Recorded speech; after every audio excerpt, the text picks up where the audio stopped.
Bismillahirrahmanirrahim.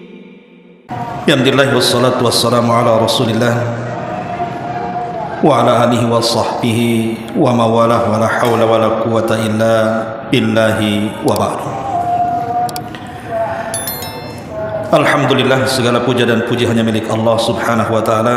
Salawat dan juga salam kita hadiahkan kepada Rasul kita Nabi besar Muhammad sallallahu alaihi wasallam. Ma'asyiral muslimin yang dimuliakan Allah subhanahu wa ta'ala, kemarin ada permintaan dari jamaah untuk meminta dibahas seputar salat tarawih. Maka malam ini harusnya kita mengkaji tafsir. Maka sebagai faedah kita akan jelaskan seputar salat tarawih yang sudah sering kita lakukan. Ada beberapa masalah yang ingin saya jelaskan. Pertama, perbedaan antara tarawih, kemudian tahajud dan qiyamul lail. Kemudian yang kedua, bicara soal sejarah. Kenapa sampai kemudian terbentuk salat tarawih dan itu dilakukan setiap tahun di bulan Ramadan. Kemudian yang ketiga, kenapa salat itu disebut tarawih. Kemudian yang keempat, bicara soal jumlah rakaat yang selalu menjadi polemik di masyarakat antara 11 dan 23 rakaat. Kemudian juga hal-hal yang lain tentang keutamaan dan seputar fikih tarawih yang mudah-mudahan kita bisa menyingkatnya dengan singkat sehingga bisa dipahami. Ma'asyiral muslimin yang dimuliakan Allah subhanahu wa ta'ala, sebelum saya menjelaskan itu semuanya, tentu kita harus mengetahui apa sih keutamaan salat tarawih itu. Kenapa manusia berbondong-bondong setiap Ramadan, tidak ada satupun masjid dan musolah kecuali ramai untuk melaksanakan tarawih. Tidak laki-laki, tidak perempuannya, tidak dewasa, tidak ada anak-anaknya, semua datang ke masjid. Lalu apa keutamaannya? Ma'asyiral muslimin yang dimuliakan Allah subhanahu wa ta'ala, saya akan sebutkan 3 saja. Pertama, salat tarawih itu sababun li ghufrani ma taqaddama min adh-dhunub. Jadi salat tarawih itu adalah sebab dosa-dosa kita diampuni Allah subhanahu wa ta'ala. Jadi dengan niatnya antum kemari ke Masjid Darul Ilmi untuk melaksanakan tarawih itu, dengan harapan setelah antum salat tarawih, dosa-dosa kita itu diampuni Allah subhanahu wa ta'ala. Dan itu berdasarkan sabda Nabi sallallahu alaihi wasallam, man qama ramadhanan imanan wa ihtisaban ghufira lahu ma taqaddama min dhanbi. Barang siapa yang salat tarawih di bulan Ramadan penuh dengan iman dan mengharap pahala Allah subhanahu wa ta'ala, maka Allah akan gugurkan dosa-dosanya yang telah dia lakukan. Ini yang pertama. Yang kedua, orang yang salat tarawih berjamaah bersama imam sampai selesai, dia tidak memutus. Sebenarnya memutus boleh-boleh saja. Umpamanya antum salat tarawih hanya 4 rakaat kemudian pulang dan menyempurnakan di rumah, secara hukum sah-sah saja, tidak ada masalah dan tidak berdosa. Tetapi kita luput satu keutamaan besar, bahwa orang yang salat tarawih bersama imam sampai selesai, maka kita dinilai telah qiyamul lail sepanjang malam, dari ba'da isya sampai subuh, seolah-olah kita qiyamul lail dengan salat tarawih berjamaah bersama imam sampai selesai. Dan itu disebutkan dalam hadis Nabi sallallahu alaihi wasallam. Kata Nabi sallallahu alaihi wasallam, innar rajula idza sallama al-imami hatta yansarifa kutiba lahu qiyamul lailatin. Sesungguhnya seseorang apabila salat bersama imam sampai selesai tarawihnya, dia tidak memutus sampai selesai, betul-betul imam selesai, kita selesai, maka pahala kita dicatat seolah-olah kita menghidupkan satu malam penuh qiyamul lail dari isya sampai subuh. Luar biasa ya. Siapa yang kuat solat malam dari isya sampai subuh? Coba, nggak ada yang kuat. Kadang-kadang tarawih saja imam kepanjangan, kadang-kadang kita malas, apalagi solat dari isya sampai subuh kan. Lah cukup tarawih bersama imam sampai selesai, maka dicatat pahalanya satu malam suntuk yang kita qiyamul lail. Ini yang kedua. Yang ketiga, anna fa'ilaha idza mata wa huwa mudawimun 'alaiha kana minas siddiqina wasyuhada. Orang yang melakukan salat tarawih, kalau seandainya Allah takdirkan dia meninggal dan dia tidak pernah meninggalkan setiap Ramadan full satu bulan, bagi laki-laki ke masjid tentunya, bagi perempuan di rumah dan boleh juga ke masjid, maka dia digolongkan para siddiqina wasyuhada, digolongkan orang-orang siddiq dan digolongkan orang-orang yang memiliki pahala mati syahid. Dan itu disebutkan dalam sebuah hadis dari Amr ibn Murrah al-Juhani radhiyallahu an, jaa rajulun min Qudha'ah ila Nabi sallallahu alaihi wasallam. Ada seorang laki-laki dari kabilah Qudha'ah datang kepada Rasul. Faqala, dan dia mengatakan, inni syahadtu an la ilaha illallah wa annaka rasulullah wa sallait as-salawatil khamsah wa sum ramadhan wa qumtahu wa ataita zakata. Dia mengatakan afwan, inni syahidtu an la ilaha illallah wa annaka rasulullah wa sallaitu salawatal khamsah wa sumtu ramadhana wa qumtuhu wa ataitu zakata. Faqala an-nabiy sallallahu alaihi wasallam, man mata ala hadha kana minas siddiqina wasyuhada. Kata Nabi sallallahu alaihi wasallam ketika Amr ibn Murrah al-Juhani mengatakan, ya Rasulullah, aku siap bersaksi tidak ada sesembahan yang berhak disembah kecuali Allah, dan engkau adalah utusan Allah, dan aku berusaha melaksanakan salat 5 waktu, dan aku berusaha puasa Ramadan, dan aku pun berusaha salat tarawih qiyamul lail, dan aku melaksanakan zakat.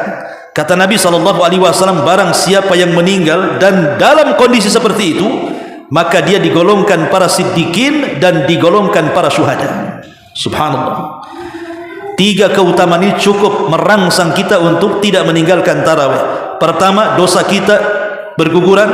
Yang kedua, kita dianggap salat satu malam suntuk. Dan yang ketiga, kita digolongkan kalau meninggal sebagai para siddiqina wa syuhada, orang-orang yang mati syahid. Ini yang pertama.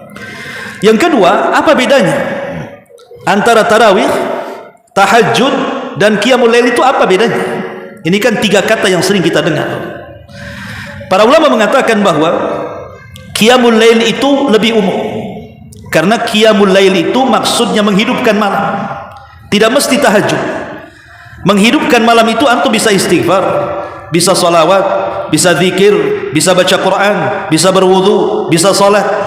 Maka qiyamul lail itu umum. Semata-mata kita hanya membaca Al-Quran saja di malam hari, kita sudah dianggap qiyamul lail.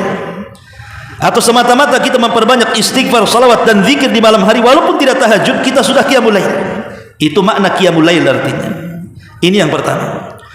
Yang kedua, tahajud. Tahajud itu artinya salat malam secara khusus dan dilakukan setelah tidur. Jadi kalau antum setelah isya kemudian tidur, kemudian bangun di malam hari, entah di pertengahan malam atau di sepertiga malam akhir, kemudian antum salat, itu disebut tahajud namanya. Tahajud itu salat yang dilakukan setelah tidur. Jadi habis isya tidur, nanti malam kita bangun kemudian salat, itu disebut tahajud. Adapun tarawih, tarawih itu salat malam yang dilakukan di awal waktu setelah isya. Nah, seperti kita ini habis isya langsung salat, itu disebut tarawih. Dari sini kita tahu bahwa qiyamul lail lebih umum. Sebenarnya tarawih dan tahajud itu sama saja, cuman bedanya kalau tahajud dilakukan setelah tidur, kalau tarawih boleh dilakukan di awal malam. Karena waktu tarawih sendiri terbentang dari isya sampai subuh, kita boleh melaksanakan tarawih. Tetapi semuanya di bawah kalimat qiyamul lail. Baik tahajud ataupun tarawih itu di bawah kata qiyamul lail, mendirikan malam. Ini masalah yang kedua. Masalah yang ketiga, sejarahnya. Kapan kemudian adanya tarawih berjamaah 1 bulan ini? Ada orang yang menyangka bahwa Yang pertama melakukan tarawih adalah Umar bin Khattab radhiyallahu anhu. Kita katakan salah, karena Nabi SAW sudah melakukannya berjamaah selama 4 hari. Tiba-tiba hari kelima Nabi SAW tak datang ke masjid, padahal para sahabat semakin hari semakin banyak, semakin hari semakin banyak, sampai Masjid Nabawi full, tidak muat lagi saking banyaknya sahabat yang datang untuk melaksanakan tarawih bersama Rasul. Tapi hari kelima Rasul tidak datang ke masjid. Kemudian sahabat bertanya kepada Nabi SAW, kenapa tidak datang? Maka Nabi SAW mengatakan, khasyitu an tufrada alaikum, aku takut kalau seandainya tarawih itu diwajibkan kepada kalian, karena ketika Rasul masih hidup wahyu memungkinkan turun, dan Rasul mengatakan kalau sampai diwajibkan tarawih kepada kalian, kalian tidak akan sanggup melakukannya. Makanya Rasul hanya melakukan 4 hari saja berjamaah. Habis itu Nabi sholat sendiri-sendiri, sahabat sholat sendiri-sendiri, Nabi juga sholat sendiri rumahnya. Dan itu sampai di zaman Khalifah Abu Bakar Siddiq radhiyallahu an, semua orang sholat tarawih sendiri-sendiri. Baru di zaman Umar bin Khattab radhiyallahu an, jadi masjid penuh, ada yang sholat tarawih berdua, ada yang bertiga, pokoknya mencar-mencar di zaman Umar itu. Dari sini Umar bin Khattab radhiyallahu an kemudian ingin menyatukan yang terpencar menjadi satu. Ya sudah, kalau begitu buatlah jamaah daripada tarawih sendiri-sendiri. Akhirnya Umar radhiyallahu an pun mengumpulkan semua para sahabatnya dan memerintahkan satu sahabat namanya Ubay ibn Ka'ab radhiyallahu an untuk menjadi imam. Dari situlah dimulai sejarah tarawih setiap malam di bulan Ramadan full 1 bulan. Tentu Umar tidak melakukan hal yang baru, tidak, karena perkara ini pernah dilakukan di zaman Rasul. Cuman di zaman Rasul karena khawatir diwajibkan maka Rasul hanya 4 hari saja. Tapi di zaman Umar kan wahyu sudah tidak turun lagi, karena Nabi sudah meninggal. Maka Umar berani menghidupkan tarawih full 1 bulan. Akhirnya terbentuklah tarawih 1 bulan sampai hari ini. Dan itu adalah bagian daripada sunnah khulafaur rasyidin yang Nabi SAW katakan, fa'alaikum bisunnati wa sunnatil khulafa rasyidin. Wajib kalian berpegang dengan sunnahku, kata Rasul, dan sunnah para khulafaur rasyidin. Dan Nabi mengatakan, iqtadu billadaini min ba'di Abu Bakrin wa Umar, ikutilah 2 manusia sepeninggalku, kata Rasul, Abu Bakar dan Umar radhiyallahu anhu. Jadi tarawih 1 bulan itu yang pertama kali melakukan siapa? Umar ibn Khattab. Bukan membuat bid'ah, tidak, karena Umar pernah mengatakan sebaik-baik bid'ah ini, maksudnya salat tarawih berjamaah. Kata-kata Umar ini bid'ah, maksudnya bid'ah secara bahasa, bukan secara istilah, karena perkara ini pernah dilakukan Nabi SAW. Artinya Umar tidak mengada-ngadakan perkara baru, karena pernah dilakukan Nabi SAW 4 hari, cuman diberhentikan karena takut diwajibkan saja. Ini masalah yang ketiga. Masalah yang keempat, ya, kenapa disebut tarawih? Kenapa disebut solat itu disebut solat tarawih? Ulama mengatakan tarawih itu dari kalimat istirahat, artinya solat yang ada istirahatnya. Jadi kalau orang pamannya solat seperti kita ini, setiap 4 rakaat, 2 rakaat salam, 2 rakaat salam, kemudian kita istirahat dulu, kadang 10 menit, 15 menit, nanti solat lagi. Atau ada juga yang melakukan 2 rakaat salam kemudian istirahat, 2 rakaat salam istirahat. Itu disebut tarawih, disebut. Karena tarawih itu dari kalimat istirahat, solat yang ada istirahatnya. Makanya aneh kalau seandainya ada orang solat tarawih nggak ada jedanya, pamannya terus 2 rakaat salam sampai selesai, mana istirahatnya? Sementara solat disebut tarawih karena istirahatnya, maka disebut tarawih. Tarawih itu diambil dari kalimat istirahat, artinya solat yang ada istirahatnya. Itu disebut tarawih namanya. Kalau nggak ada istirahatnya ya sebut qiyamul lail lah kan itu ya. Ma'asyiral muslimin yang dimuliakan Allah Subhanahu wa taala, ini secara penamaan kenapa salat itu disebut tarawih. Adapun secara hukum, maka salat tarawih itu sunnah muakkadah. Disebut muakkad itu karena Rasul tidak pernah meninggalkan. Sunnah itu ada 2. Ada sunnah biasa, kadang Rasul melakukan, kadang Rasul meninggalkan, itu sunnah saja. Tapi kalau sudah ada embel-embel muakkad, berarti sunnah itu menyerempet wajib. Hampir Rasul tidak pernah meninggalkan. Jadi kalau sunnah tidak pernah ditinggalkan Rasul disebut muakkad namanya. Tapi kalau sunnah kadang dilakukan Rasul, kadang ditinggalkan, itu sunnah saja. Bisa dipahami? Maka disebut muakkad itu karena sunnah itu tidak pernah ditinggalkan Nabi SAW. Lah tarawih itu Rasul tidak pernah meninggalkannya. Rasul tidak pernah meninggalkannya. Makanya disebutkan dalam hadis Abu Hurairah radhiyallahu anhu, Kana Rasulullah sallallahu alaihi wasallam yuraghibu fi qiyam Ramadan min ghairi an ya'murahum fihi bi azimatin. Fayaqul man qama Ramadanan imanan wa ihtisaban ghufira lahu ma taqaddama min dhanbi. Kata Abu Hurairah radhiyallahu an, Nabi sallallahu alaihi wasallam sangat menganjurkan umatnya untuk mendirikan tarawih di bulan Ramadan tanpa memerintahkan dengan perkara wajib. Artinya tarawih bukan wajib, sunnah dia. Kemudian Nabi sebagai dorongan supaya kita jangan meninggalkan tarawih, Rasul mengatakan barang siapa yang menghidupkan malam di bulan Ramadan dengan tarawih penuh iman dan mengharap pahala Allah, maka Allah akan gugurkan dosa-dosanya. Dari sini kita tahu Nabi sangat suka kalau umatnya tidak meninggalkan tarawih walaupun itu bukan wajib.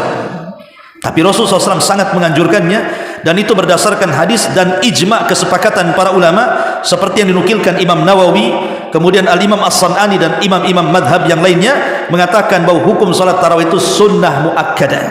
Ini yang keempat. Yang kelima,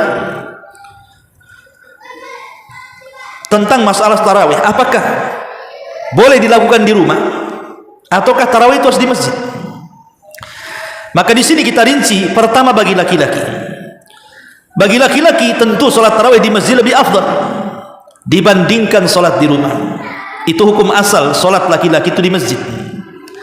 Walaupun ada yang mengatakan bahwa adapun hadis Nabi SAW yang mengatakan bahwa salat berjamaah itu lebih utama dibandingkan salat sendirian, jaraknya itu 25 sampai 27 derajat. Maksudnya ini bicara soal salat wajib, bukan salat sunnah. Ada yang berpendapat seperti itu. Tapi ada yang kemudian juga memahami umum hadis itu, termasuk juga salat tarawih. Jadi kalau kita salat tarawih di masjid itu lebih afdal dibandingkan salat sendiri di rumah, karena di banyak sisi tentunya. Di antaranya adalah secara logika ya, kalau antum salat tarawih di masjid kan lebih khusyuk dibandingkan salat di rumah kan. Pasti itu tidak mungkin antum lebih khusyuk di rumah dibandingkan di masjid. Dan kita bisa rasakan kan, kalau antum salat sendiri di rumah, pasti antum baca ayat pun ya yang pendek-pendek kan. Mungkin kulhu itu diulang sampai 10 kali itu biar cepat selesai kan. Kenapa? Karena kita yang membaca. Tapi kalau antum sholat jamaah, tidak mungkin antum request imam kan, mam kulhu saja ya, terserah imam lah mau baca apa ya. Kita ikut sebagai makmum. Innama ju'ilal imam liyu'tamma bihi, dijadikan imam kan untuk diikuti. Kita tidak bisa tawar-menawar dengan imam. Artinya bahwa kita mengikuti imam dan kita lebih khusyuk di masjid. Makanya Nabi SAW ketika melaksanakan tarawih di mana? Awalnya di masjid. Walaupun kemudian setelah itu Rasul sholat sendiri kan, begitu kan, khawatir diwajibkan. Tapi di zaman Umar pun dilakukan di masjid kan. Siapa yang menjadi imam? Ubay ibn Ka'ab radhiyallahu anhu. Dari sini bahwa sholat tarawih di masjid lebih afdal. Tapi bukan berarti di rumah tak boleh. Boleh. Silahkan sholat tarawih di rumah. Kan ini kan sholat sunnah saja. Tapi kalau dilakukan di masjid, kata para ulama itu lebih afdal. Tapi bagi para wanita, kata para ulama mengatakan tentu tarawih di rumah lebih afdal dibandingkan di masjid. Khusus para wanita, tarawih di rumah lebih afdal dibandingkan di masjid. Tapi catatan kata Syekh, kata para ulama diantaranya Syekh Al-Khamis, Utsman Al-Khamis hafizahullah ta'ala mengatakan, kecuali kalau ada pendorongnya. Jadi kalau seandainya di rumah tidak khusyuk, di masjid lebih khusyuk, atau di masjid ada pengajiannya, pokoknya lebih khusyuklah di masjid dibandingkan di rumah, maka di masjid lebih afdal dibandingkan di rumah. Tapi hukum asalnya wanita itu sholat di rumah. Tapi kalau dia ke masjid, Rasul mengatakan la tamna'u ima Allah masajid Allah, jangan kalian larang wanita-wanita kalian untuk sholat di masjid, tentu dengan syarat. Ingat para wanita di belakang, dengan syarat pertama tidak boleh pakai wewangian, karena sekarang di zaman sekarang ini latah wanita-wanita ini kadang-kadang pakai parfum. Nanti alasannya bau nggak enak dengan sebelahnya, nggak boleh. Wanita keluar pakai parfum itu ada hadis larangannya. Kemudian tidak boleh tabarruj, dan tidak boleh menggunakan pakaian syuhrah, mencolok gitu ya, dan harus menutup aurat, tidak boleh ikhtilat, kemudian menjaga lisan, jangan sampai kemudian memfitnah kalangan laki-laki. Taib, ini bicara soal mana lebih afdal salat di rumah ke di masjid. Baik, kita masuk pada polemik ada 2 rakaat. Ini yang jadi polemik di masyarakat. Berapa sih jumlah salat tarawih itu? Ma'asyiral muslimin yang dimuliakan Allah Subhanahu wa taala.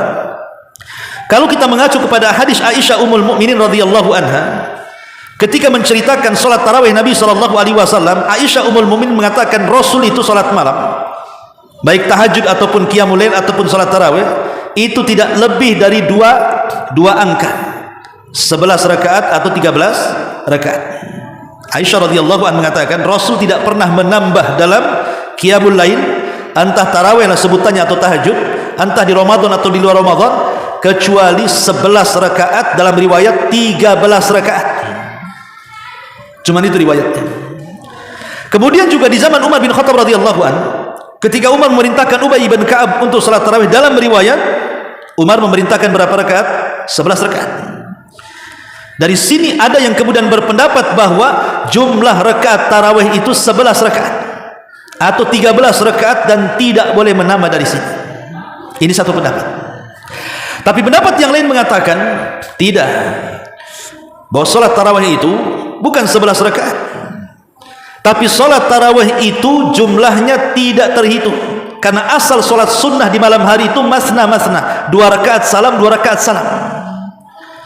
Adapun hadis Aisyah Ummul Mukminin radhiyallahu anha yang mengatakan Rasul tidak pernah menambah dari 11 ataupun 13 rakaat, ini angka yang dipilih Nabi.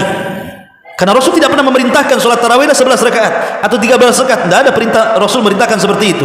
Cuman perbuatan Nabi memilih angka 11 atau 13, dan perbuatan Nabi bukan menunjukkan sebuah perintah. Bukan sebuah perintah. Makanya Ibnu Taimiyah dan juga muridnya Imam Abdul Qayyim rahimahullahu taala mengatakan bahwa jumlah salat tarawih itu bukan terpaku kepada 11 atau 13 rakaat, karena dalam riwayat Umar juga merintahkan Ubay bin Ka'ab itu 23 rakaat. Umar bin Khattab radhiyallahu anhu merintahkan Ubay bin Ka'ab untuk mengimami salat tarawih di zaman dia 23 rakaat. Makanya dari sini Al-Hafidz Ibnu Hajar rahimahullahu taala merangkum semua pendapat para ulama tentang jumlah rakaat tarawih. Yang pertama kata Al-Hafidz Ibnu Hajar dalam kitab Fathul Bari, ada yang mengatakan 11 rakaatan ma'al witri, 11 rakaat bersama witir. Yang kedua 13 rakaatan ma'al witri, 13 rakaat bersama witir. Yang ketiga 21 rakaatan ma'al witri, 21 rakaat bersama witir. Kemudian pendapat yang keempat 23 rakaatan ma'al witri, 23 rakaat bersama witir. Kemudian yang kelima 39 rakaatan ma'al witri, 39 rakaat bersama witir. Kemudian pendapat yang selanjutnya 41 rakaatan ma'al witri, 41 rakaat bersama witir. Dari sini kita tahu bahwa tidak ada yang membatasi jumlah rakaat tarawih. Bisa 11, bisa 13, bisa 21, bisa 23, bisa 241, bisa juga 49, bahkan bisa juga 100, terserah. Yang penting 2 rakaat salam, 2 rakaat salam, 2 rakaat salam. Kata Ibnu Taimiyah rahimahullahu taala, ibrah dalam tarawih itu bukan jumlah, tapi ibrah dalam tarawih itu kaifiyah, bagaimana cara Rasul tarawih. Bagaimana cara Rasul tarawih? Aisyah Ummul Mukminin ditanya soal tarawihnya Rasul. Apa kata Aisyah? Jangan kau tanya baiknya, di mana berdirinya sama dengan rukunya, di mana rukunya sama dengan berdirinya, dan sujudnya sama dengan rukunya, saking panjangnya. Yang penting itunya saja. Tapi sekarang apa yang terjadi? Justru tarawih itu dibuat sekilat-kilatnya, kan begitu. Kalau bisa ya secepat-cepatnya, kan itu. Seolah-olah mereka memburu selesai, bukan bicara soal kaifiyah salat tarawih Nabi. Kalau bicara soal kaifiyah tarawih Nabi, subhanallah, kan Aisyah ditanya, jangan kau tanya rukunya sama dengan berdirinya, jangan kau tanya sujudnya sama dengan rukunya, menunjukkan panjangnya, kan begitu. Tumakninanya, khusyuknya. Lalu bagaimana dengan 5 menit sampai 23 rakaat ini, gimana caranya? Ya. Gimana dia akan tumakninah dan khusyuknya, coba? Masyarul muslimin yang dimuliakan Allah Azza wa Jalla. Saya pernah berdialog waktu di Malaysia. Ada seorang kiai. Ya, waktu itu saya ngomong begini. Kenapa kau salat tarawih itu kok cepat sekali?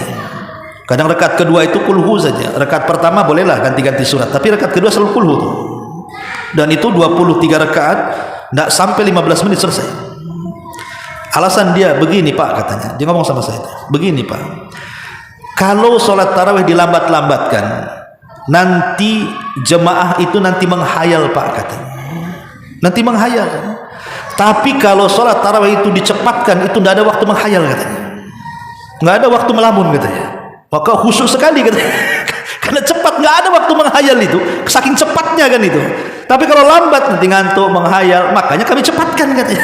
Coba jawabannya. Ya. Itu bukan dalil. Menghayal atau tidak menghayal itu kembali kepada orang sholatnya sungguhan atau tidak, lillahi ta'ala atau bukan, kan begitu. Kebiasaan sholat atau tidak. Ini bukan dalil ikhwatu fiddin, karena ini menyelisih sunnah Nabi sallallahu alaihi wasallam. Maka dari sini kita tahu, kata Syekh Shalih Fauzan hafizahullah taala, ketika ditanya tentang adadu rakaat at-tarawih, jumlah rakaat tarawih, dia mengatakan perkara ini perkara luas, tidak boleh saling menyalahkan, tidak boleh mengilzamkan yang 11 rakaat kepada yang 23 rakaat atau sebaliknya, tidak boleh. Ini perkara luas. Silakan Anda melaksanakan 11 rakaat atau 13 rakaat karena itu adalah angka yang dipilih Nabi, atau silakan Anda melaksanakan tarawih 21 atau 23 rakaat, dan ini juga sunnah para sahabat.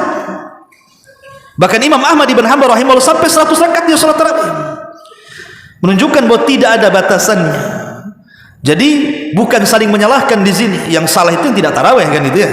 Maksud saya begini, karena ada beberapa kondisi seperti ini, antum memilih pendapat yang 11 rakaat, masuk ke masjid yang 23 rakaat. Terkadang ada di antara kita itu, karena kita berpikir 11 rakaat, antum 8 rakaat pulang, diselesaikan di rumah. Kenapa alasannya? Imamnya 23 rakaat Ustaz. Sebenarnya ulama mengatakan antum tidak boleh kayak gitu. Walaupun antum meyakini 11 rakaat, kemudian masuk ke masjid dan dia imamnya melaksanakan 23 rakaat, sebaiknya ikut sholat bersama imam sampai selesai. Karena kalau antum keluar di tengah jalan, antum tidak mendapatkan pahala sholat malam 1 malam suntuk. Sebagaimana hadis tadi kan, barang siapa yang sholat bersama imam, maka dicatat sholat tarawihnya itu dari ba'da isya sampai fajar. Jadi kalau antum motol mamanya 8 rakaat pulang karena imamnya alasannya 23 rakaat, antum tidak dapat fadilah besar, luput keutamaan besar di sini. Atau sebaliknya, antum yang 23 rakaat, imamnya 11 rakaat juga kan itu, ya sudah ikut. Kalau seandainya ingin menambah setelah itu di rumah, ya silahkan, tapi jangan melakukan witir 2 kali. Ini mah sudah sama imam witir, nanti malam tahajud witir lagi. Rasul mengatakan la witrani fil laili, tidak ada 2 witir dalam 1 malam. Tidak ada 2 witir dalam 1 malam.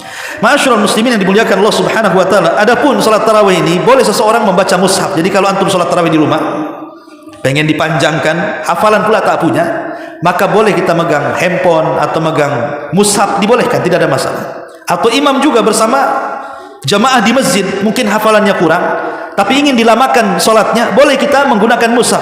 Tapi ingat, bolehnya memegang mushaf atau melihat mushaf itu dalam salat sunnah. Dalam salat wajib tidak boleh. Dalam salat wajib tidak boleh megang mushaf, tidak boleh membaca mushaf. Kenapa? Karena Allah Subhanahu wa taala mengatakan faqra'u ma tayassara minal Qur'an, bacalah dari surat yang paling mudah dalam Quran. Dalam salat wajib itu tidak boleh takalluf, membeban-bebankan diri ingin memanjang-manjangkan bacaan. Cukup surat yang kau hafal itu yang dibaca, itu dalam salat wajib. Tapi dalam salat sunnah, dalam tarawih, ulama membolehkan memegang mushaf bagi imam, tapi bagi makmum cukup 1 orang saja di belakang imam. Tidak boleh makmum pegang mushaf semuanya, karena ini akan mengganggu kehusuan salat. Inilah diantara hukum-hukum seputar salat tarawih. Semoga menjadi jelas. Subhanakallahumma wa bihamdika asyhadu an la ilaha illa anta astaghfiruka wa atubu ilaik. Allahu taala alam. Assalamualaikum warahmatullahi wabarakatuh.